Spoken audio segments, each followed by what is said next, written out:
Krishna everybody, सबका आज के गीता सत्र में स्वागत है। आज हम रक्षाबंधन के बाद मिल रहे हैं, तो रक्षाबंधन सबको again belated wishes for Rakshabandhan. जैसा रक्षाबंधन है एक दूसरे की रक्षा के लिए, रक्षा कवच ही समझे उसको, ऐसा भाव होते। तो इस रक्षाबंधन को हम समझे या हमने रक्षाबंधन जिसको बांधा या बंधवाए, तो क्या हमने ये समझ के बांधा है क्या? ये बहुत ज़रूरी है, ज्ञान को समझ के हमने किया है क्या? ऐसे फॉर्मेलिटी, एक बोलते हैं ना, एक रूटीन बोल के इसको समझा है। एनुअल रूटीन, कि एनुअल रूटीन में एक त्यौहार आता है, एनुअली होता है, वो समय में करना है। बहनें आती है, बांधती है, उनको हम गिफ्ट देना पड़ता है। कोई रोक के देते हैं, कोई खुशी से देते हैं, कोई रोक के लेते हैं, कोई खुशी से लेते हैं। बस यही हो रहा है कि इसके अलावा कुछ ज्ञान, कुछ एक्चुअल ये रक्षाबंधन का क्या मतलब है, और इसमें भाव जुड़ने से वाकई में ये रक्षा कवच होता है। क्योंकि जैसा ध्रुवेश ने वीडियो डाला था रक्षाबंधन को लेके, इतना प्यारा वीडियो था जिसमें हमने देखा कृष्ण को हाथ पे लगता है तो द्रौपदी कैसा उसके हाथ को बांधती है। वो तुरंत, ऐसा नहीं कि वो उसने कुछ प्लान करके बांधी, तो उसने देख के और तुरंत उसने अपने साथ, वो इंस्टेंट हुआ वो कि मुझे मेरे भाई की रक्षा करनी है। और वहाँ से रक्षाबंधन स्टार्ट हुआ। उन्होंने उनके हाथों पे बांधा, वो कवच बांधा कि मैं तेरे को बचाने, मैं, मेरे भाव, मेरा सब कुछ मेरे भाई को बचाने के लिए। उन लोग कोई रियल ब्रदर सिस्टर नहीं है, माने हुए भाई बहन, यानी उन्होंने भाव से एक दूसरे को भाई और बहन माना हुआ। ये अद्भुत, ये सब समझना, ये भाव का जो खेल है, ये भाव का जो दुनिया है, उसमें हम किधर तक है। कब हम कुछ कार्य करते तो क्या भाव, हम भाव को हम समझ रहे कि हमारे भाव क्या है? अगर नहीं तो हम परमार्थी के बहुत दूर है। हम या तो स्वार्थ में है, या तो परिवार्थी में है, या तो परोपकारती में। परोपकारती भी अच्छा है, पर वो भी इज नॉट इनफ, क्योंकि उसमें भी रहोगे तो फिर जीवन मृत्यु से निकल नहीं पाओगे। यही जीवन मृत्यु में आना पड़ेगा, यही सब चलता रहे। इतना करके फिर वही हालत है, तो क्या मतलब है? समझो पीएचडी करके भी फिर केजी से, फिर केजी से ज्वाइन होना है, फिर जीरो से सब स्टार्ट करना है, तो क्या मतलब है? ऐसे पढ़ाई का मतलब क्या है ना? हमेशा आगे बढ़ने का सोचता है ना। कोई पीएचडी किया, उसको बोलेगा नहीं फिर से आप अभी खत्म हो गया पीएचडी आपने किया ना, अब फिर से जीरो से स्टार्ट करो, फिर से नर्सरी से ज्वाइन करो। तो क्या बीतेगी वो इंसान पे? आप सोचो, बोले नर्सरी फिर से। हाँ, पूरा पूरा चेंज, सब विस्मृति हो जाएगा, आपको फिर से जीरो से स्टार्ट करना पड़ेगा। और किधर आप जाओगे? आपके इसके हिसाब से, कर्म के हिसाब से आपको जो मैनिफेस्टेशन होगा, फिर उधर जाओगे, उधर से फिर जीरो से स्टार्ट करो। ये इतने बार हमारा होते हुए आया, उसके बाद भी हम अगर वो भाव का महत्व नहीं समझते, उद्देश्य का महत्व नहीं समझते, तो फिर बहुत डिफिकल्ट है। और डिफ़िकल्ट है यानी इसका मतलब ये नहीं कि कुछ नहीं हो सकता है। हमें क्या है, तुरंत उस पर काम करना है, उसके लिए साधक बनना पड़ेगा, और कुछ नहीं, बहुत सरल है। तो कभी भी बहन को मिलो तो ये मत सोचो कि उनको क्या घड़ी घड़ी बोलते रहना, हमको तो ज्ञान स्वरूप ही बनना है, हमारा काम ही वही है। उनको अच्छा नहीं लगे, अलग अलग युक्ति से समझाना है, स्टोरी से समझाना है ना, कुछ एक्सपीरियंस, कुछ एक एक्चुअल फैक्ट बताते हैं। जैसा मैंने अभी स्टोरी बताया, एक एक इतिहास का एक हिस्से को स्टोरी बोल के प्रकट किया ना, वैसे आप भी कुछ स्टोरी ले सकते हो।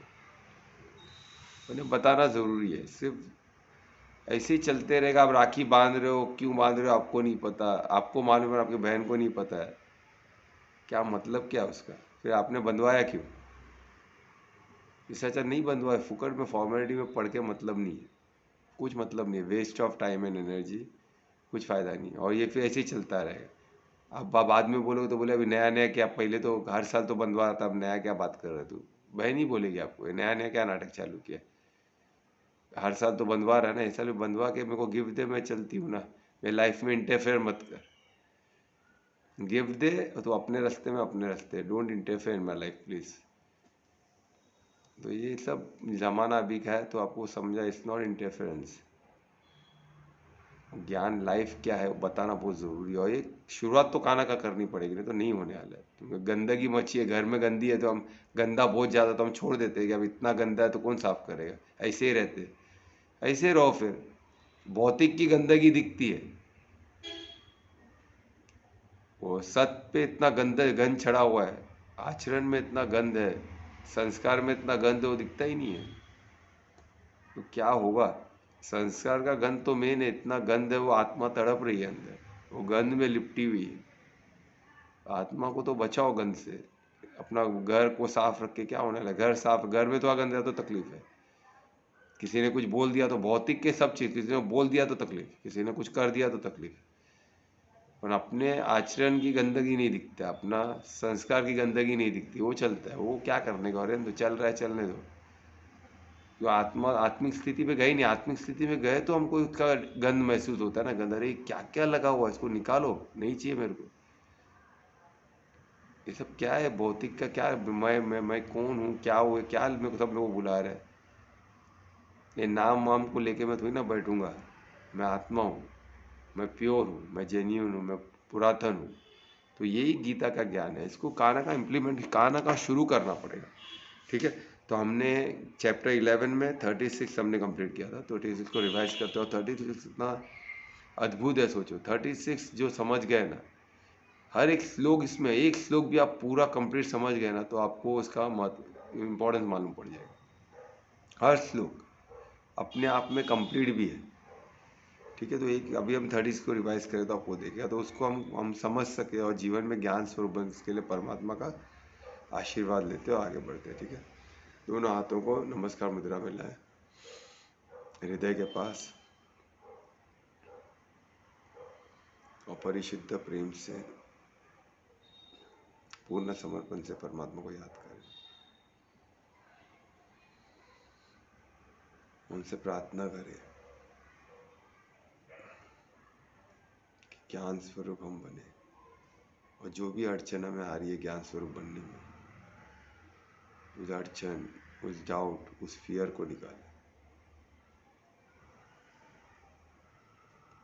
उसको निकालने में हमारा मदद, हमारा मार्गदर्शन करें। उनको धन्यवाद दें कि परमात्मा को आज भी हम पे विश्वास है, तभी तो हम हर दिन हमें मिल रहा है।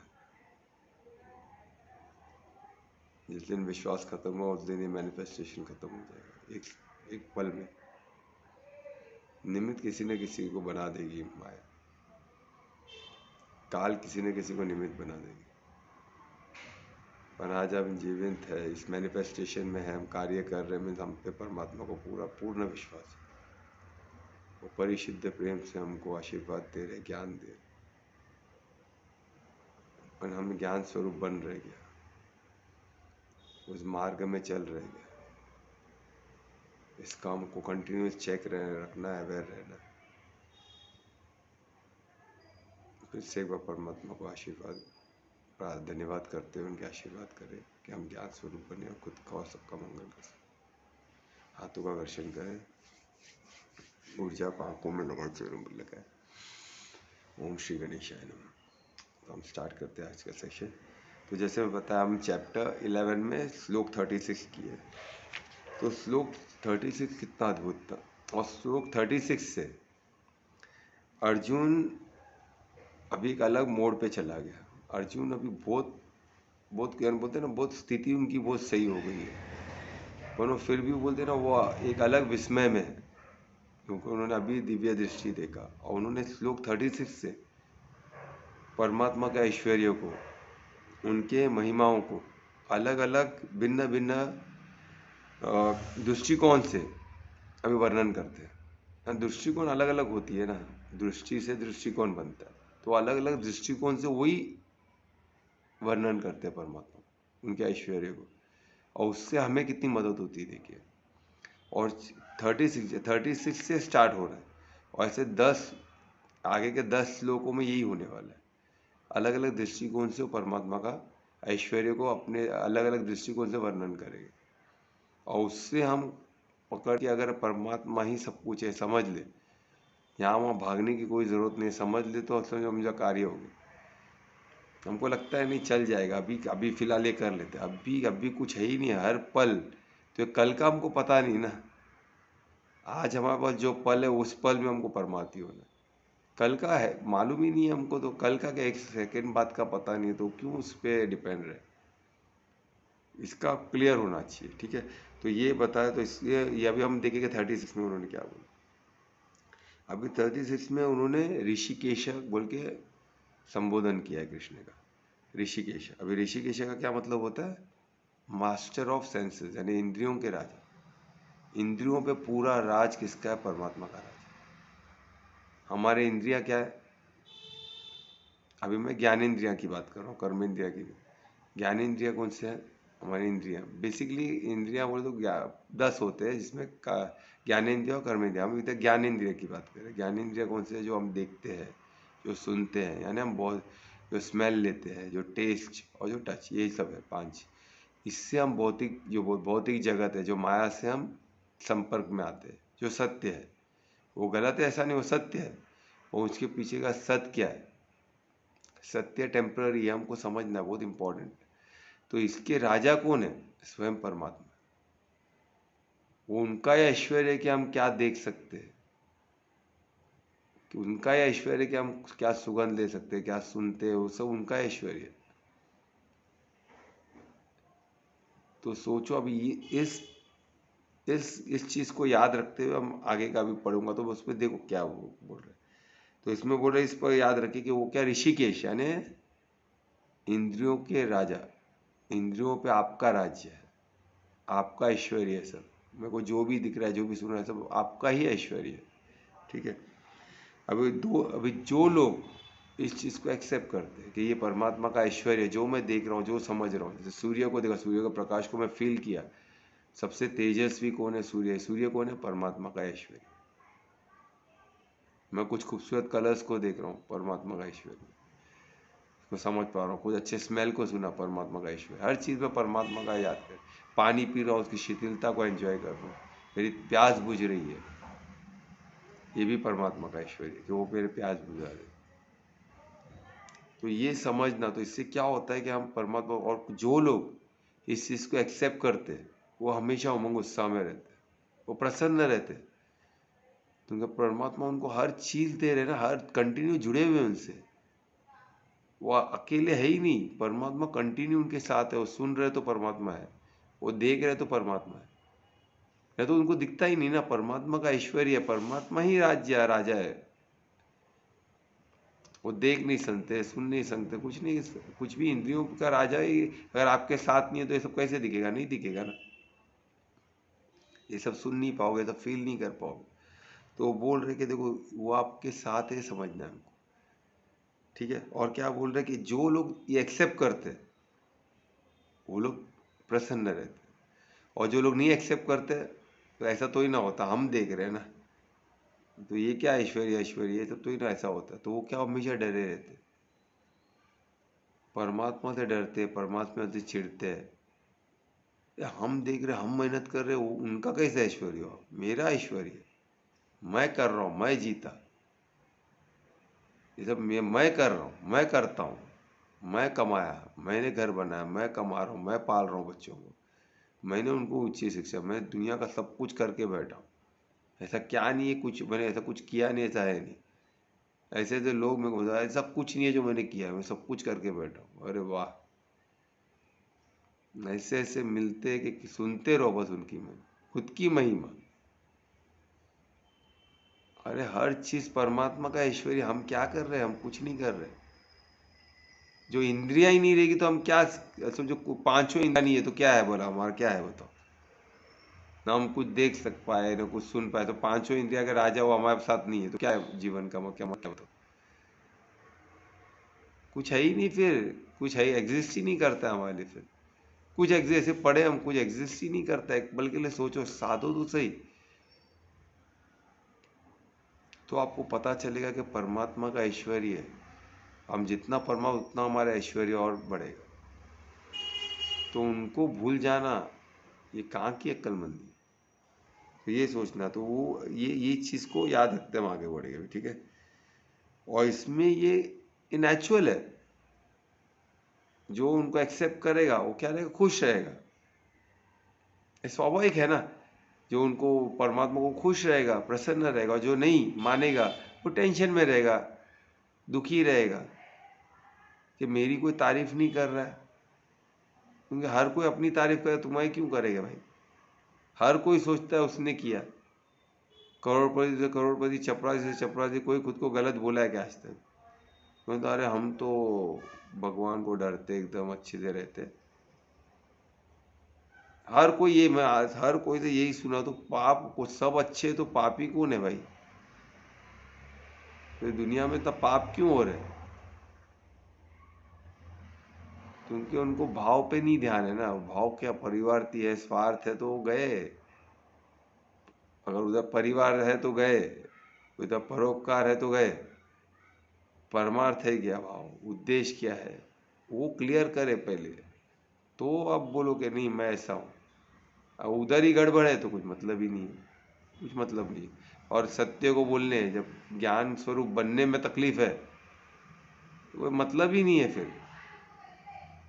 जब दैवे किससे बात करो, वो चाहता है कि तुम ऐसे बात करो, तुम ऐसे बात करोगे तो तुम मुझसे तो चल जाएगा, पर परमात्मा से तो ही ना जिम्नास्टिक कर सकते। उसमें ही परमात्मा है, तुम में ही परमात्मा है।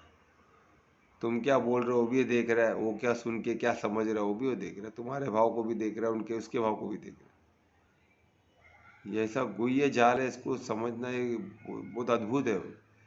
उसको साध सकते हैं, थोड़ा बहुत उसको साध के थोड़ा बहुत समझ सकते हैं, उससे हमको दिशा मिल सकती है। साधोगे ही नहीं, बस ऐसे चलते रहेगा तो आगे भी चलते रहेगा। और कब तक विश्वास परमात्मा का हम पे रहेगा? कुछ ऐसी बड़ी गलती हो गई कि परमात्मा का विश्वास हट गया हमसे, तो माया तो एक चुटकी में खत्म कर सकते हैं, एक चुटकी में। काल तो हमने देखा ना था, हम कतार में जा रहे हैं, उधर ही मुंह में ही जा रहे हैं, कतार में हम। उसमें तो हमको निकलना है, तो हमको दृष्टि को चेंज करनी पड़ेगी ना। परमात्मा हमको रोक रहा है, हम तो भाग रहे मुंह के अंदर मरने ले। परमात्मा रोक के रखा है कि बेटा समझ अभी भी। वो देखे ना, कतार में देखे ना, विश्व सब लाइन पे भीष्म पितामह भाग रहे अंदर, मुंह के अंदर। अपना दुशासन, ये सब तो भाग रहे अंदर, दुर्योधन दुशासन सब 100 भाई लाइन में भाग रहे तेजी से, जैसे उधर कुछ मिलने वाला है इसको। खुद ही भाग रहे, सब मक्खी नहीं क्या, वो खुद ही लाइट की तरफ, फायर की तरफ भागे, भागती है, सब भागती है, तो उसको कुछ उधर पे लॉटरी लगने वाले, और खुद ही उधर जल के मर रही है। वैसे ही सबका हाल है। इसको साधो। फिर कभी बात करते किससे, आप बात को देखो, कहे वो मक्खी तो नहीं, आग की तरह भाग रही है। आग कितना दूर है? बहुत दूर है तो बची हो तब तक। आग नजदीक है तो खत्म, बस अभी खत्म होने वाली। तो अभी भी रुक जाओ। भौतिक के पीछे भागना है ना, वैसे मक्खी की तरह आग के पीछे भागना। ठीक है, तो इसमें वो है ना, वो नेचुरल है, ये होने ही वाला है, तो हमको ये समझना। अब इसमें क्या होता है, फिर क्या होता है वो कि मास्टर ऑफ सेंसेस बोला है, तो उसका मतलब क्या होता है कि जो भी ऐश्वर्य के बारे में बोलेगा वो तो हम समझ गए कि वो हमेशा प्रसन्न रहे, और जो नहीं वो डर में रहेगा, है ना, ये हम समझ गए। और वो, और दोनों ही क्या है, दोनों ही परमात्मा से अटैच है। वो डर से अटैच है, और एक भाई साहब किससे अटैच है? परिशुद्ध प्रेम से अटैच है। सोचो, दोनों ही अटैच है, पर एक परिशुद्ध प्रेम का अटैचमेंट और एक डर का अटैचमेंट। तो ये अद्भुत चीज है ना, दोनों ही, तुम्हें दोनों राजा तो वही है ना इंद्रियों के। तो हमको क्या बनना है? हमको परिशुद्ध प्रेम से परमात्मा से अटैच होना है कि डर से अटैच होना है, डाउट से अटैच होना है, फियर से, क्या किससे अटैच होना है? ये हमको समझना। ये रिकॉर्डिंग में हमारा अवेलेबल है, तो ये आप डिटेल में सुन सकते हो। बहुत हमने काफ़ी डिटेल में इसको किया था, तो मैं आगे बढ़ूंगा। तो ये अभी इसमें फिर क्या पता है, जैसे जो राक्षस लोग हैं उन लोग डरते, भीतम इसमें लिखा है ना, वो डरते क्यों हो?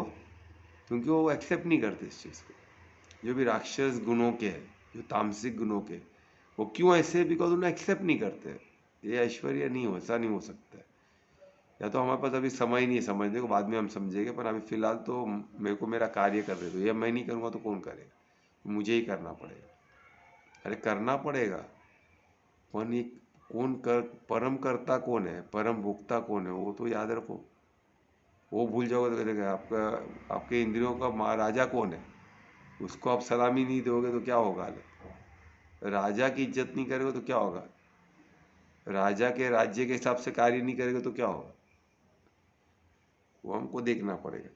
तो वो जो सिद्धि पुरुष लोग हैं, जो धार्मिक राह पे चलते हैं, उन लोग परमात्मा के ऐश्वर्य को एक्सेप्ट करते हैं, तो उससे हमेशा प्रसन्न रहते, खुश रहते। तो ये हमने डिवीजन देखा धार्मिक और अधर्म के लोगों में। अधर्म लोग हमेशा दुखी, इसलिए देखिए मंदिर तोड़ना, जो धर्म पे चलते हैं उनको मारना। कभी आपने सुना है धर्म का आदमी आके किसको अधर्म को मारा है? वो अपने आप में मस्त है, उसको कोई ज़रूरत ही नहीं है। पर ये भाई साहब डाउट में है ना, वो इतना खुश क्यों, मैं क्यों दुखी हूँ? अरे दुखी इसलिए कि तू एक्सेप्ट नहीं कर रहा है भाई। तू भी एक्सेप्ट कर, तू भी खुश हो जाएगा, पर नहीं ना, वो खुश क्यों, उसको मैं मार दूंगा, तो फिर अकेला मैं बचूंगा तो मैं खुशी रहूंगा। उसके बाद धन धान्य वो मुझे मिल जाए, मैं उसका छीन लूंगा सब कुछ, खुशी उशी सब चीज़ उसको क्योंकि उसको लगता है उसके बाद धन धान्य से वो खुश है। उसको जो भौतिक चीज मिली है ना, जो भी उसके पास है, जो भी है। अब मेरे साथ में एक जीता एक एग्जाम्पल है, हमें हम लोग का सेंटर था मलाड में। अभी एक बंदा देख रहा था सेंटर है, अभी सेंटर में इतना इनकम नहीं है, सबको मालूम है सेवा का लाइन है, पर वो मेरे साथ इतने बड़े बड़े लोग आ रहे हैं, और मेरे साथ कोई नहीं, मेरे को नहीं मिलने आ रहे, इसके पास क्यों जा रहे हैं? अरे उन लोग आ रहे हैं, उनको तकलीफ है इसलिए आ रहे हैं, वो अपना तकलीफ क्लियर करके निकल जाएगा, मेरे साथ तो ही ना बिजनेस डील करते बैठेंगे। और उसको तो तकलीफ हो गया, उसको वो कर सकता है ना, बोले अगर मैं ये लोगों को इस सेंटर के बहाने बुलाऊं, मैं बिजनेस डील कर दूं, तो इससे छीन लूं तो सेंटर, तो उसने, अधर्मी आदमी वही सोचेगा, उसने मेरे से बात करना चालू किया। ये एक्चुअल में बताओ, फिर उसने सेंटर मेरे को बोला कि आप भाड़े पे हो, मैं मेरा जगह है, आप आ जाओ उधर, साथ में करते, भाड़ा देने की ज़रूरत नहीं आपको, जो है हम आधा आधा बांट लेंगे। मैं बोला भाई अच्छा, धार्मिक कार्य में मैं भी जैन हूँ, वो भी जैन है, सोचो पहली टाइम तो ऐसे जैन को मैं मिला। और वो हर कोई, इसलिए कोई धर्म को, कोई रिलीजन को हम नहीं इन्वॉल्व करते, पर हर इंसान धर्म अधर्म इम्पोर्टेंट है, इसलिए हमको कोई रिलीजन दे के बहकना नहीं है। तो मैं बहक गया था। नॉर्मली जैन लोग बहुत बोलते ना, पुण्य काम, ये डोनेशन सब बहुत करते हैं, ये चीज़ में जैन लोग बहुत आगे होते हैं। तो मैं ऐसे समझ के हर एक को ऐसा जस्टिफाई कर, तो गलत है ना, वो मेरे को सीख मिली उधर कि हमको धर्म अधर्म देखना है। जैन देख के मैं आंख बंद करके फॉलो करूँ तो नहीं चलेगा, वो धर्म है, धार्मिक है क्या अधार्मिक, वो मुझे देखना पड़ेगा, वो मैं नहीं देखा। मैं बोला जैन लोग है, तो मैं जैन से एमए किया हूँ, जैन विश्व भारती से, तो मेरा जैन लोग से रिलेशन अच्छा, तो मैं उनको एक अलग दृष्टि से देख रहा था। तो वो मेरा उधर मेरे को उसका ये मिल गया, परमात्मा ने एक अच्छी तरह से सिखा दी। तो वो मैं शिफ्ट किया, नहीं कि वो ओनर को बोल दिया कि मैं अभी छोड़ रहा हूँ, एक महीने का नोटिस ले लिया। वो आता था, बैठता था, आधा आधा घंटे में से जाता था, अच्छे से बात करता था। फिर हो गया, फिर हम लोगों ने शिफ्ट किया, उसने एक साल सब कुछ सीखा। फिर बाद में एक साल बाद मुझे बोल रहा है अभी आप छोड़ के जाओ इधर से, मेरे को नहीं जम रहा है, क्योंकि इतना इनकम है नहीं, तो आप छोड़ के जाओ। बोला ठीक है मैं जाता हूँ।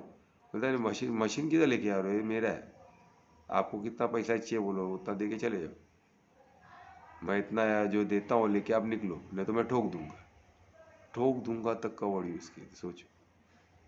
मैं बोला ठीक है ना, मेरे को जाने लेके आने नहीं दोगे? बोला नहीं दूंगा, मैं तू जानता नहीं मैं कौन, तो मेरे को खुद का बाद में डिस्क, पहले में से बोला मैं ये हूँ, वो अच्छी बात बताया, बाद में जब मैं उधर आ गया, मशीन उनके ऑफिस में रख दिया, फिर मेरे को बोल रहा है मैं ये हूँ, मेरे को पॉलिटिकल कॉन्टेक्ट के बारे में बता रहा है, मैं भाई लोग के साथ बैठता हूँ उठता हूँ, वो सब मुझे बता रहा है खुद के बारे में कि मैं डर जाऊँ। तो फिर बाद में जब उसने किया तो मैं समझ गया कि भाई इसका, ये आदमी सही नहीं है, मेरे से गलती हो गई। फिर मैं मेरे एक पार्टनर के पास गया जो हमारे इसमें शामिल है, हमारे मददगार है, मैं किसी का भी नाम नहीं लूँगा। तो उन्होंने मेरे साथ आए हुए थे, उसको देख के ये ठंडा हो गया। वही गली में उनका पूरा बिल्डिंग है, और ये तो एजेंट था, उसका तो पूरा बिल्डर, पूरा बिल्डिंग उनका है। वो साथ में आया तो उसको देख के हिल गया। वो बोले भाई ऐसा मशीन मेरा ही है, बोल क्या करने का? बोलता नहीं, आप ऐसा कोई अचानक आप आके बोलेगा, ऐसा थोड़ी ना होता है, ये झूठ बोल रहा है, ये क्या है, इसको क्या है, इन लोग को सब, इसको क्या आप बोल, ये आप ही, आप अचानक आपको लेके आ गया, रोके आया रहेगा, इसको कुछ चलाने आता नहीं है, फुकड़ में ऐसा सब कर रहा है। तो जैसा उसने मुझे ऐसा बोला ना, इसने एक ही चीज़ बोले, अभी तू शांत रहेगा, ऐसा गुस्से में बोले ना, एकदम शांत हो गया। बोलता है इधर मैं तेरी पूरी स्टोरी सुनने नहीं आया हूँ, ये मेरा मशीन है, कब तू रिटर्न कर रहा है मेरे को तारीख बता, मैं टेम्पो आएगा मैं लेके जाऊँगा। तो उसने तारीख दिया, ये तारीख को मैं टेम्पो आएगा, उसके बाद एक एक घंटा भी मैं नहीं रुकूंगा। नहीं मेरे को मशीन लेना, वो तेरा प्रॉब्लम बोले, तो वो दूसरा मशीन लेना है, क्या करना है, that is your problem not my problem. तूने जितना दिन बोला उतना दिया ना मेरे को, मेरा 1 तारीख को टेम्पो आएगा, भर के लेके जाएगा, ठीक है। उसको जय जी ने बोल के वहाँ से निकल गया। बराबर 1 तारीख को टेम्पो, उसने उसके पहले मशीन ले लिया। तो मेरे को लाख रुपया दे रहा था, और लाख लाख रुपए का 2 मशीन 2 लाख दे के लिया, सेकेंड हैंड 2 मशीन से। तो 4 मशीन थे और मेरे को लाख रुपया दे के भगा। मैट था, सब था, उधर लेके निकला, वहां से निकला। फिर क्या हुआ, परमात्मा की लीला अपरंपार है। फिर 2 साल बाद मैं जैन हो गया, घूमते घूमते जैन हॉस्पिटल में आया। सोचो वो मेरा मदद तभी किसको लगे इसके बाद गलत हुआ, पर मेरे को सीख मिली। फिर क्या हुआ, कुछ समय के बाद 2 साल बाद मैं जैन हॉस्पिटल में आ गया।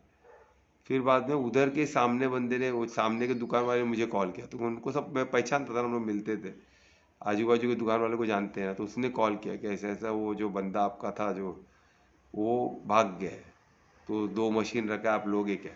मतलब मैं मशीन ले क्या करूँगा? अब आके एक बात देखो, तो मैं देखा वो 6 महीने से भाग गया। सोचो सब छोड़ छाड़ कैसे। Can you believe it? मैं शॉक हो गया। बोला किधर भागा? बोलता मामले घर इसका सब बेच के सब गुल हो, किधर गया किसको मालूम नहीं, भाड़ा नहीं दिया था इतने टाइम का। फिर वो मशीन मेरे को कुछ हजार में दे दी, बोला जो आप अमाउंट बोलो इधर से लेके जाओ सब। मैंने कहा एक्स अमाउंट पे, एकदम लो। मैं ऐसे ही कुछ बोल दिया कि उन्होंने नहीं देंगे बोल के, वो एक्सेप्ट किया उन्होंने। 2 लाख की मशीन, मैंने कुछ बोलते ना ऐसा कम कम बोला थोड़ा कि वो ना बोले, वो भी एक्सेप्ट कर लिया। मेरे को लेना पड़ा जबरदस्ती, तो मैंने अमाउंट बोल दिया, मुझे लगा नहीं मानेंगे। लेके जाओ यहाँ से सब सब लेके जाओ, कुछ भी रखो मत। फिर उधर का एल्यूमिनियम भेजा, उस पर थोड़ा पैसा मिल गया। फिर बाकी का मशीन लेके मैं इधर टेम्पो वाला मेरे को फ्री में रख के गया था, उसको एल्यूमिनियम दिया। तो सोच, ये परमात्मा का, इसलिए परमात्मा होना इसका मेरे को इतने परमात्मा ने एग्जाम्पल्स दिए ना, तो कोई हिसाब नहीं। और सोचो मैं वो बिजनेस क्या था, कुछ मनी मिंटिंग बिजनेस थोड़ी ना था, उसमें भी उसका नजर, ये अधर्मी लोग ऐसे रहते, उसमें भी उनका नजर रहता कि भाई ये भी मेरा हो जाए, तो इसको, तो इसके पास जो क्लाइंट आते हैं तो एड़ा है तो कुछ करेगा नहीं, उससे पैसा ले ही नहीं पाएगा, वही मेंबरशिप लेगा 1,500। ये तो बेवकूफ़ है। वो मेरे पास आ जाए तो मैं उससे करोड़पति बन जाऊंगा। क्या हुआ, सब कुछ छोड़ के भागना पड़ा। वही तो परमार्थ का परमात्मा की लीलाधर से कॉस्मिक जिम्नास्टिक नहीं करना चाहिए। हम खुद को बहुत शाने समझते, इतना शाने समझते उसका कोई हिसाब नहीं है। पर हम क्या है, हम कुछ भी नहीं, सब ऐश्वर्य परमात्मा का, ये कब समझेंगे हम जो भी बुरे है, जो अधर्मी है, धार्मिक है, सब उनसे अटैच है। कोई रोके कोई खुशी से, पर अटैच तो उनको ही है। सोचो, न चाहते हुए चाहते हुए हम तो अटैच तो उनसे ही है, उनसे ही जुड़े हुए। किधर जाओगे आप? यानी वो वर्शिप हम करो तो ऑब्जेक्ट ऑफ वर्शिप भी वही है, पूजनीय भी वही है। और जो नहीं मानते, जो अनडिजायरेबल चीज को खत्म करने वाले भी वही है। और दोनों में मंगल, वो पूजनीय बनते हैं, हम उनको वर्शिप को तो पूजनीय बन जाते वही, तो उसमें हमारा मंगल है। और हम कुछ अनएक्सपेक्टेड कार्य करते तो उस चीज को खत्म करने वाले भी वही है, फिर काल भी वही है, उसमें भी हमारा मंगल है। तो हमसे और पाप नहीं होगा ना, तो हम का हमारा खात्मा हुआ या ना, बच गए ना। अब भीष्म पितामह तभी नहीं मरते, तो तभी और जीते तो और उनसे पाप होता, तो उनका पाप का खाता भरता, तो वो नर्क में जाते थे, परम धाम जाते ही नहीं थे। उनका न्यूट्रल हो गया, जीरो हो गया, तब उनको फटाक से उन्होंने दांत के नीचे दबा दिया काल में, और उनका सर क्रश हुआ उनका। तो ऐसा हुआ कि एक्चुअल नहीं हुआ, पर काल ने किसी को निमित्त बना, अर्जुन को निमित्त बना, उन्होंने उसको मारा। तभी भी उसको डाउट था, तभी वो कृष्ण तीरों की छैया में बैठ के कृष्ण का राह देख रहे थे। जब उन्होंने लास्ट में पूछा, जब उनको क्लियर हुआ, तब उन्होंने कृष्ण से मांगा मुझे माफ कर, मुझे मोक्ष प्रदान कर। तो उन्होंने आशीर्वाद दिया, उनको मोक्ष प्राप्त हुआ। तो ये सब हमको समझना हो, तो भीष्म पितामह थे ना, तो हम क्या कर रहे हैं? तो ये हमको समझना, हमको ये जब तक हम नहीं क्लियरली समझेंगे तो ये होगा दिक्कत, ठीक है। तो उनका हर एक्शन, जो भी एक्शन है, इक्वली सबके लिए सही है। धर्म के लिए धार्मिक इंसान के लिए, अधर्मी के लिए, सबके लिए उनका जो एक्शन होता है वो दोनों के लिए मंगल ही है। अगर वो किसी को डिस्ट्रॉय करते हैं उसमें भी मंगल है उसका, और किसी को वो आशीर्वाद देते हैं उसमें भी उसका मंगल है ना, उनका हाथ से मंगल ही होता है ना। तो उनके मंगलम है, वो सुंदरम है। ठीक है, तो ये था हमारा श्लोक 30। और उसमें बहुत एक अच्छा वर्ड है स्तन, यानी स्तन का मतलब इसमें श्लोक में दिया है ये उचित है, यानी जो ये चीज उचित है। ठीक है, अभी ये उचित क्यों है इसको जस्टिफाई कर रहा है श्लोक 37 में। ठीक है, तो श्लोक 37 कौन करेगा आज? तब मैं कर रहा हूँ ना कर, मैं रिक्वेस्ट करूंगा ध्रुवेश को कि श्लोक 37 पढ़े। श्री गणेशाय नमः। कस्माच्च तेन नमेरन्महात्मन् गरीयसे ब्रह्माणोपयादि तत्रे अनंत देवेश जगन्निवास त्वमक्षरं सदसत्तत्परं यत्।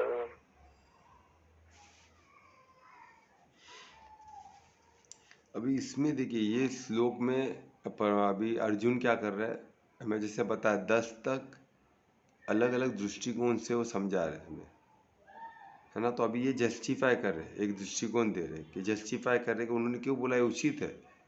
हम सब अटैच है ना, किससे? ऋषि, उनसे हम ऋषिकेश से हम सब अटैच है, क्योंकि वो मास्टर है इंद्रियों के। वो अधर्मी और धार्मिक दोनों के लिए वो कल्याण ही कर रहे हैं। उनका रूप है, का काल रूप है, का वर्शिपेबल रूप है, का बहुत प्यारा सनोरा रूप है, जिससे उनको आशीर्वाद दे रहा है, एक काल बन के उनको खत्म कर। पर दोनों ही उचित है, दोनों में ही वो इन सबका मंगल हो रहा है। तो क्यों हो रहा है ये हम देखेंगे, इसमें जस्टिफाई कर रहे हैं, प्रमाण दे रहे हैं कि क्यों ऐसा है। ठीक है, तो इसमें अभी धन्यवाद दुर्वेश का, इतना अच्छा उन्होंने ये पढ़ा 37 श्लोक जो अर्जुन ने अर्जुन वाच है। ठीक है, अभी वो बोल रहे हैं उनको अभी संबोधन देखो इसमें, परमात्मा को, कृष्ण को संबोधित कैसे कर, है ना। अभी इससे हमको समझना चाहिए कि सामने है कौन। सामने कृष्ण है जो परमार्थी है, और परमा स्वयं उनके मुख से बोल। कुछ शब्द कृष्ण को हो गए, पर उसमें कुछ शब्द परमात्मा के हैं जो बहुत पावरफुल है। और कृष्ण भी कुछ कम नहीं है, वो परमार्थी थे, तो उनके मुख से परमात्मा घड़ी घड़ी बोलते थे, तो उनको भी थोड़ा हैबिट हो गया था चीज बोलने का, है ना। परमार्थी उनके थ्रू कार्य कर रहे थे, उनका उद्देश्य एकदम क्लियर था, धर्म की स्थापना। और कुछ वो थोड़ा भी उससे थोड़ा भी डिविएट नहीं हुए, उससे थोड़ा भी हिले नहीं हो, हिले डुले नहीं, थोड़ा भी डरे नहीं। मुझे धर्म की स्थापना करनी मीन्स करनी, कोई शाप देवे कुछ भी दे उससे मुझे फर्क नहीं पड़ता है। क्यों? क्योंकि कर्ता कौन है? स्वयं परमात्मा है। वो शाप भी किसको लगेगा? परमात्मा को लगेगा, मुझे तो ही ना लगेगा। शरीर भी परमात्मा का, सब उनका, मेरा है क्या भाई, है ना। तो वो इसमें, और इसमें अभी देखो संबोधन कैसे कर रहे हैं, इसमें बोल रहे हैं महा आत्मन, इसको बोल रहे कृष्ण को कि महाआत्मन हो। महाआत्मन का क्या हो गया? महापुरुष, यानी पुरुषोत्तम। अभी देखो कितना है पुरुषोत्तम, महापुरुष हो, यानी पुरुषों में सबसे उत्तम पुरुषोत्तम हो, यानी वही परम कर्ता, परम भोक्ता पुरुष। यानी जो भी एक्शन होता है, जो भी कार्य होता है, उसको मेन पुरुष करता है। पुरुष यानी पुरुष प्रकृति, तो पुरुष यानी मैस्कुलिन एनर्जी की बात नहीं हो रही, पुरुष यानी जो करता। तो पुरुष कौन है? परमात्मा है, पुरुषोत्तम है। हम उनके अंश है, इसलिए हमको थोड़ा करने की आदत है। उसमें फेमिनिन एनर्जी मैस्कुलिन एनर्जी दोनों में, आत्मा तो वही है ना, आत्मा पुरुष है। और फेमिनिन बॉडी वो जो जो प्रकृति है, जो बॉडी जैसी प्रकृति है। फेमिनिन तो उधर का करता हो गया, मैस्कुलिन बॉडी उधर। तो प्रकृति, हमारा शरीर वरी सब प्रकृति है, और उसमें का जो पुरुष है वो पुरुषोत्तम परमात्मा। तो प्रकृति भी कौन है? प्रकृति भी परमात्मा से ही निकला हुआ चीज, उनसे उत्पन्न हुआ है। तो वही हम देखेंगे कि एक चीज, ये अलग अलग दृष्टिकोण से हमको साधने अच्छा होता है। ठीक है, तो ऐसा बोलो। उसके बाद बोल रहे ब्रह्मण, यानी ब्रह्मा से भी बेहतर हुआ, क्योंकि ब्रह्मा क्रिएट है, ब्रह्मा भी आपसे उत्पत्ति हुई है ना उनकी। ब्रह्मा महेश, ब्रह्मा विष्णु महेश, ये तीन एनर्जी जो बेस, जो त्रिदेव है, थ्री कोर एनर्जीज है, ये परमात्मा से निकली हुई है। ये तीन एनर्जी जो निकले उससे तो पूर्ण सृष्टि का निर्माण हुआ। प्रकृति का पूरा निर्माण, पूरा सृष्टि का निर्माण उससे हुआ। फिर पुरुष तत्व से परमात्मा कार्य अपने अंश को देके कार्य करने लगे पुरुष तत्व पर। प्रकृति का निर्माण ये 3 देवों से, ये 3 पावर, देव यानी क्या होते हैं, जो एक पावर, एक बोलते हैं ना एक परफेक्ट पावर से जो ऐश्वर्य, ये परमात्मा। एक है ब्रह्मा जी का क्रिएटर, और उनके क्रिएटर कौन है, स्वयं परमात्मा। विष्णु जी कौन है, मेंटेनर, उनके क्रिएटर कौन है, परमात्मा। उनसे उत्पन्न, उससे वो अपनी एनर्जी को 3 में डिवाइड की। और कौन सी एनर्जी को, पुरुष और प्रकृति में प्रकृति की एनर्जी को, पुरुष को नहीं।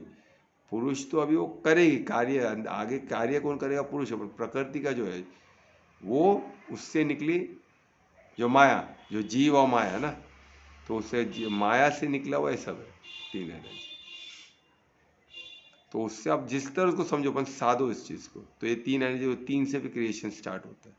फिर उनके आगे और छोटे छोटे देव जो है, अभी सूर्य एक छोटे देव, वैसे अलग अलग देव जो एक एक कार्य को लगे हुए, जो ऑटोमेटेड है, जो अपने धर्म से हटते नहीं है, उनमें पुरुष नहीं है, उनको वही करना, ऑटोमेटेड चीज है। उनको खुद का कुछ कर नहीं सकते, जो उनमें प्रोग्राम डाला, जैसे एआई से अपने प्रोग्राम और रॉबोट बना दिया, वैसे ही कार्य करेगा वो, उससे भयकेगा नहीं, यहाँ वहाँ भागेगा नहीं, इतना परफेक्ट। सोचो इनका क्रिएशन की अद्भुतता देखो। तो ये इसमें दिया, तो ब्राह्मण है ब्रह्मा से बेहतर हुआ, है ना। और दूसरा यानी इसमें एक एक बता रहे कि क्या है।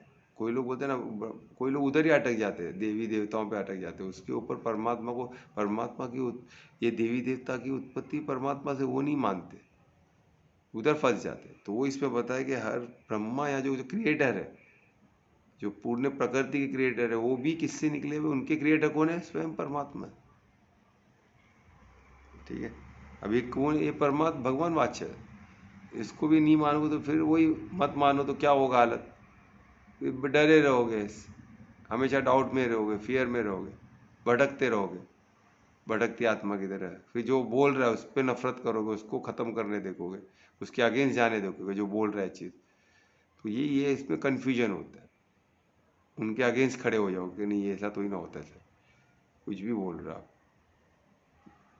ऐसा तो ही ना होता है, अरे मैं तो ही ना बोल रहा हूँ, ये गीता में लिखा हुआ है, पढ़ो श्लोक को, साधो, है कि नहीं। अभी इसमें क्या, फिर इसके आदि करता है कौन, परम कर्ता कौन है, परम कर्ता भी आप ही हो, तो पुरुष भी आप ही हो। ब्रह्मा जो क्रिएटर है, भौतिक के क्रिएटर, माया की शक्ति है, उन्होंने से क्रिएशन हो गया, उसमें 3 देव निकले, उन्होंने और ये बने सब, उनसे सब निकलते गए, अलग अलग लोग बने, सब बने, सब पूरी सृष्टि की निर्माण हुई।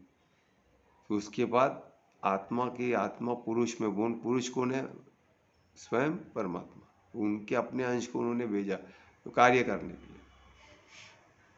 तो पुरुष और पुरुषोत्तम कौन है, परमात्मा। तो वैसे ही क्या, कर्ता परम भोक्ता कौन है, परमात्मा। अनंत, अनंत यानी क्या है, वो अनलिमिटेड, उनका कोई लिमिट, उनको हम बांध नहीं सकते, वो अनलिमिटेड चीज है, इनफाइनाइट है, अनलिमिटेड, उनका कोई सब कुछ उनके अंदर है ना। हम जिधर तक पहुंच पाए वो तो उससे अलावा भी हमको दिख रहा है ना, हम टेलीस्कोप से देख सकते हैं उसके आगे क्या क्या है। टेलीस्कोप की सी खत्म हो जाती है, कितना टेलीस्कोप आविष्कार करते बैठे, उसके बियॉन्ड भी कुछ ना कुछ दिखते ही बैठे। तो वो अलग अलग लोग है, उनको समझना है। और सब कुछ ब्रह्मांड के अंदर, जो ब्रह्मांड स्वरूप है ना, उनके अंदर ही सब, उनका स्वरूप जो अनलिमिटेड स्वरूप है, उसके अंदर सब कुछ है। तो वो इसमें बताया कि वो क्या अनंत है। ये सब अलग अलग दृष्टिकोण के दे रहे हैं हमको। फिर देवेश यानी देवों के देव, कोई लोग देव को पकड़ के बैठ जाते हैं, नहीं मेरा ये, हम इसको ये हमारे इष्ट देव, बस यही हमारे से, वो सब बकवास है, हम नहीं मानते उसको। अरे भाई आपके इष्ट देव मानो, पर आपके देव इष्ट देव की उत्पत्ति कहाँ से हुई, वही परमात्मा। दूसरों की इष्ट देवती की पर उत्पत्ति परमात्मा से ही हुई, जो निरंकार है, जो सर्वव्याप्त है, देवों के देव है, देवेश है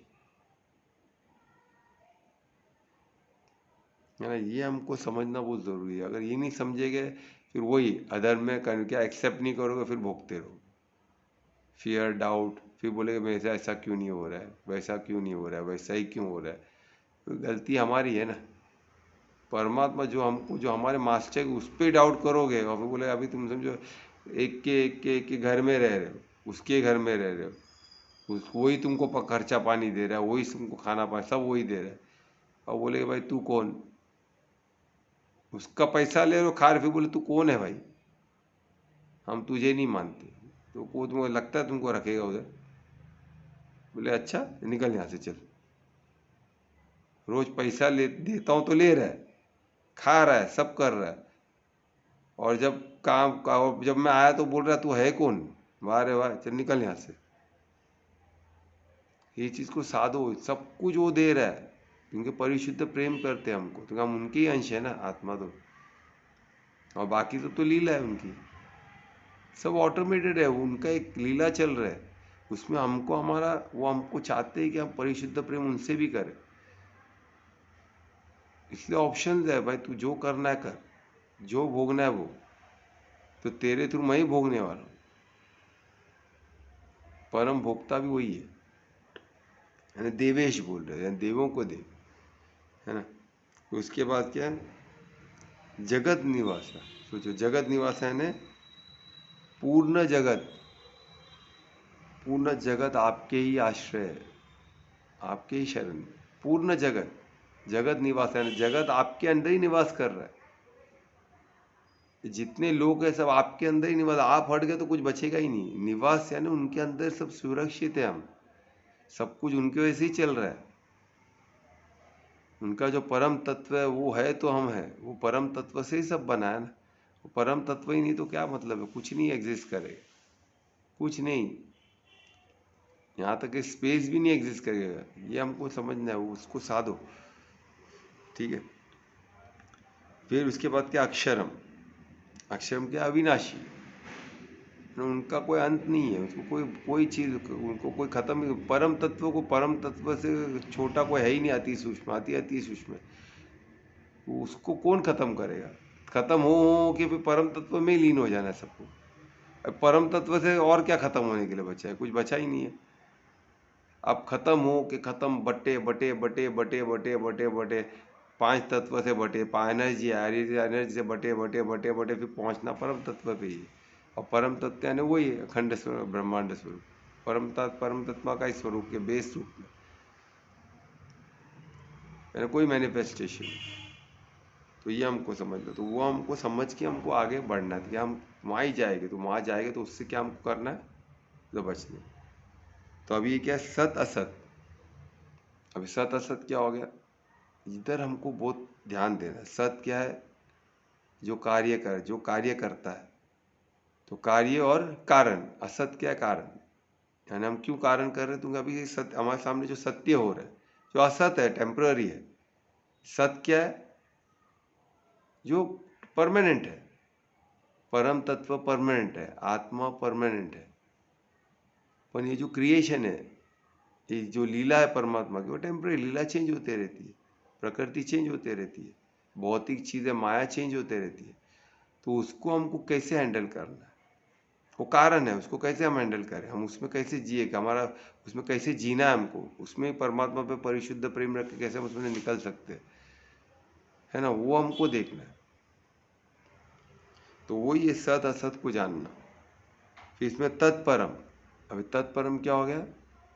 ट्रांसेंडेंटल, यानी परे, डिवाइन, ये सबसे परे है, भौतिक आध्यात्म से भी परे। अभी जो भी अध्यात्म का पड़ा है हमारे पास मटेरियल, वो सब भी स्थूल ही है, गीता भी स्थूल है, इसके पीछे का ज्ञान तो हम नहीं समझे, ऐसे हर लैंग्वेज स्थूल है, सब इंसानों नहीं बनाया हुआ, हर चीज।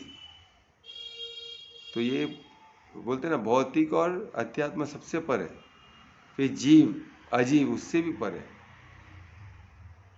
ये दिव्य है, ये ट्रांसेंडेंटल है, ये हमको समझना, हर चीज को ट्रांसेंड करता है, यानी परम तत्व है, सत है ना। तो वही बोलते तत्परम, इतना ब्यूटीफुली दिया, देखिए हर चीज से परे। तो इतना होते हुए हम क्यों सरेंडर नहीं कर पाते? पर जब हमको पता चल गया सब कुछ परमात्मा ही है, फिर भी हमको उनको पूजनीय मारने में प्रॉब्लम क्या है?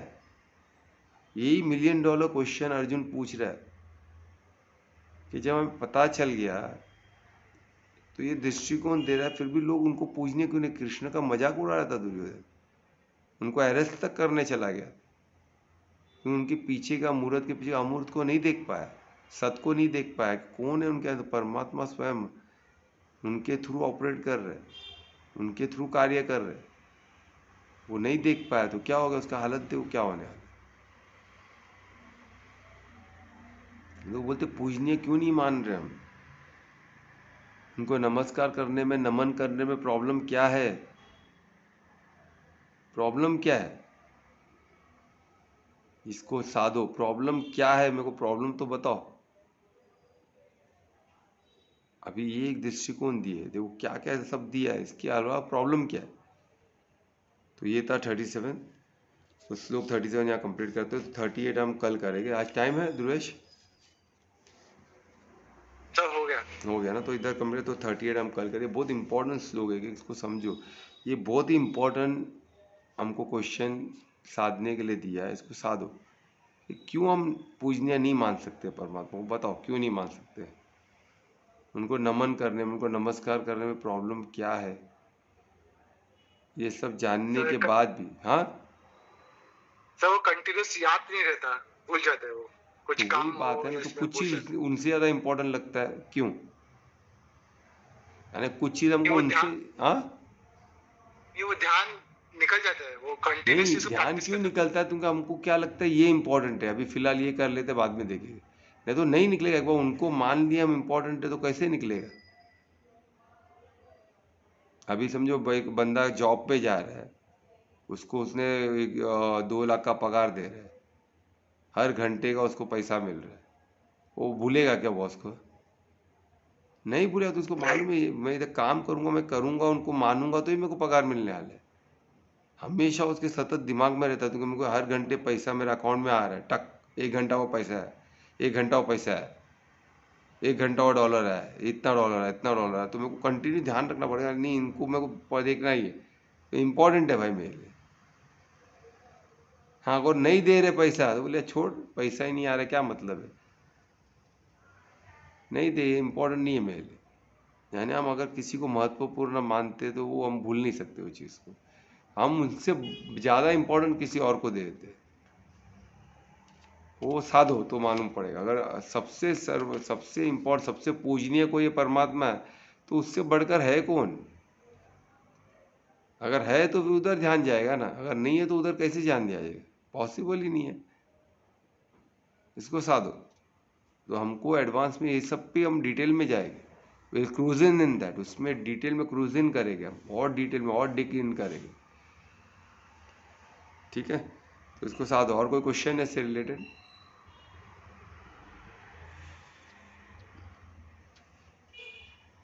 नहीं है कोई क्वेश्चन, तो कौन कीर्तन करेगा आज का? मैं कर रहा हूँ। हाँ,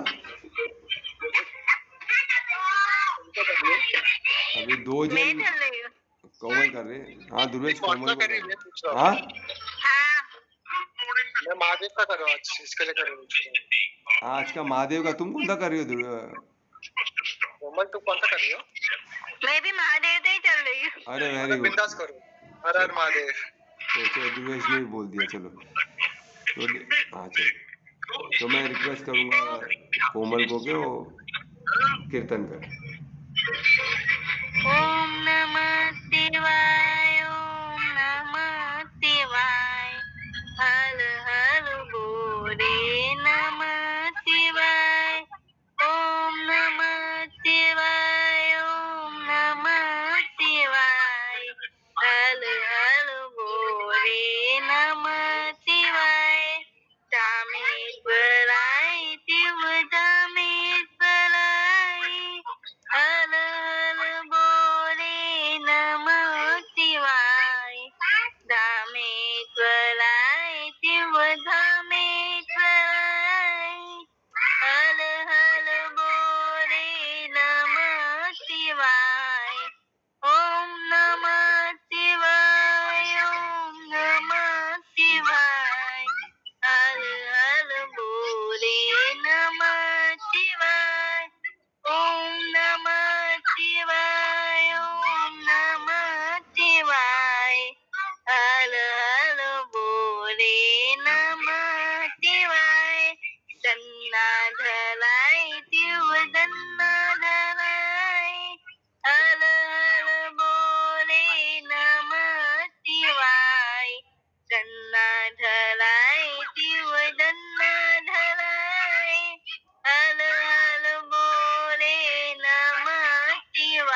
हल हल बोले नमः शिवाय वेधेश्वराय शिव वेधेश्वराय हल हल बोले नमः शिवाय वेधेश्वराय शिव वेधेश्वराय हल हल बोले नमः शिवाय ओम नमः शिवाय ओम नमः शिवाय हल हल बोले नमः शिवाय ओम नमः शिवाय ओम नमः शिवाय हल हल बोले नमः शिवाय धुतलाय शिव सुंदरलाय हल हल बोले नमः शिवाय सुंधेश्वराय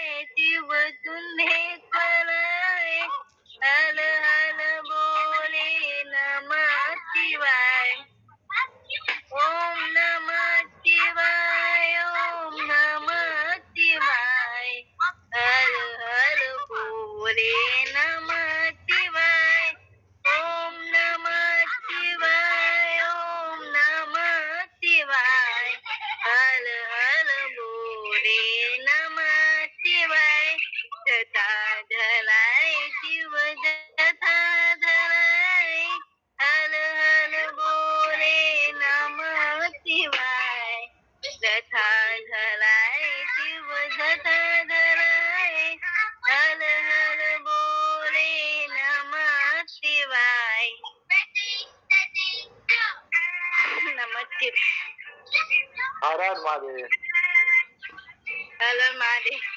हर हर महादेव। बहुत अच्छे, क्या कॉन्फिडेंस था कोमल, बहुत कॉन्फिडेंस से तुमने चीज़ बोला। आज तुम्हारा कॉन्फिडेंस टॉप पे था। जिस कॉन्फिडेंस तुमने पूरा कीर्तन किया बहुत अच्छा लगा मुझे। और आपका प्रोनाउंसिएशन भी इसमें बहुत इम्प्रूवमेंट है, बहुत, यानी मैं बोलता हूँ ना 10 में 50%। बहुत आज का इम्प्रूवमेंट बहुत अद्भुत है, बहुत अद्भुत। धन्यवाद आपका, बहुत अच्छा गाया। ऐसे ही मेहनत करते रहो। प्रैक्टिस, अभ्यास, अभ्यास से बढ़कर कुछ नहीं। तो उसी तरह हर चीज़ का अभ्यास है ना, और साधो भी, इसका मीनिंग भी साधो तो आपको और डिटेल और अच्छा होगा, आपका मंगल होगा। तो महामंत्र कौन करेगा? करो। हरे कृष्णा हरे कृष्णा कृष्ण कृष्णा हरे हरे हरे राम राम राम हरे हरे हरे कृष्णा कृष्ण कृष्ण हरे हरे हरे राम